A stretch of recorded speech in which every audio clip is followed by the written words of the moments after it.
Narrative. In early 1981, Terry Burns was admitted to Blake Ward after a domestic incident at the Penge flat he shared with his wife, Olga. Brought in by the police late at night, the following morning he was hungover and in no mood for jokes at the breakfast table on the ward. A patient called Mario made a dirty remark to Terry. After hitting Mario, Terry was sent to Ruskin, the male locked ward.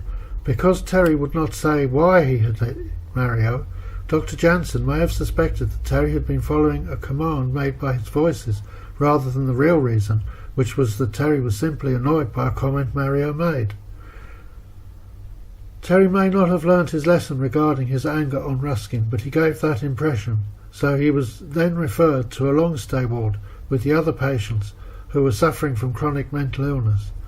Terry was now labelled an incurable paranoid schizophrenic. Dr. Jansen then decided that Olga should divorce Terry and that he should spend the rest of his life in the hospital. This decision broke Terry's heart.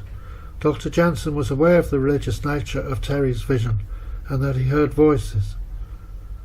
I was readmitted to Cane Hill just before Christmas 1980.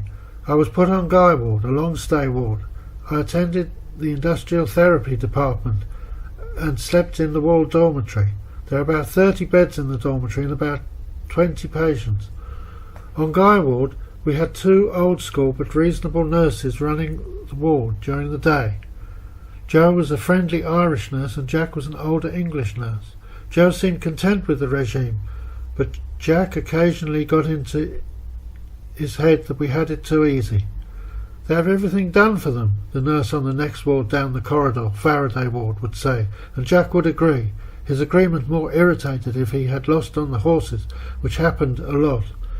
In May 1981, Jack was pleased to announce Terry Burns' imminent arrival. Terry Burns is coming to the ward. He'll sort you lot out. He likes a fight, does Terry? Narrator. I've met Terry and he seems all right. Jack leaves the dormitory. Paul.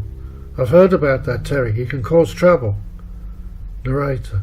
When he's had a drink. Just leave him alone when he's had a drink. Paul. In here? In a dormitory?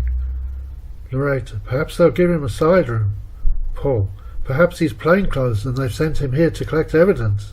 Michael. He's David Bowie's brother. I doubt if he's a plainclothes policeman. Paul. They'll recruit anyone if they want evidence badly enough. Narrative. Michael and Paul could cope with their schizophrenia. They both heard voices, but neither would attend therapy, so they spent their time in the dormitory. Paul would lie in his bed for most of the week, missing meals occasionally until it was his Social Security payday. Then he would go to the post office in the town and collect his £7.60 and buy tobacco for the week. He would spend the rest on 8 cans of John Smith's bitter and drink the lot down an alley. Paul was on injections, and this, along with the missed meals and empty stomach, increased the effect of the beer. Then Paul would return to the dormitory and wait for the next payday. On the ward, if he could be bothered to join in the conversation at all, it would not be long before he was accusing someone of being a plainclothes policeman. He would interrupt any conversation you would try and start with the assumption that anyone you happened to mention would turn out to be a plainclothes officer. Plainclothes, he would announce, predicting the upshot. To him, there was usually little point in a conversation that did not end in someone being revealed as plainclothes, though he liked to tell the story of Ruby, the alcoholic, who was rumoured to have £60,000 in the bank, but was forbidden to take out any of the money on the grounds that she might spend it on alcohol. Paul had an opinion on this matter, and it was that it was Ruby's money and she should be allowed to spend it as she pleased. Ruby was one of the few people that Paul did not suspect of being plainclothes. I remember having to reassure Paul when Terry was admitted to Guy Ward. He doesn't seem like a bad bloke. Do you think he's plainclothes? Paul asked. I don't think he's plainclothes, I replied. Guy Ward dormitory, Michael and Paul. Michael, shouting at his reflection in a mirror that he is holding. I don't look like this. This is what you made me look like. Pause while he listens to the voice in his head. I'm not a whelp. I went to university. To Paul. My voices are telling me I'm a whelp. I'm not a whelp, Paul. Narrative.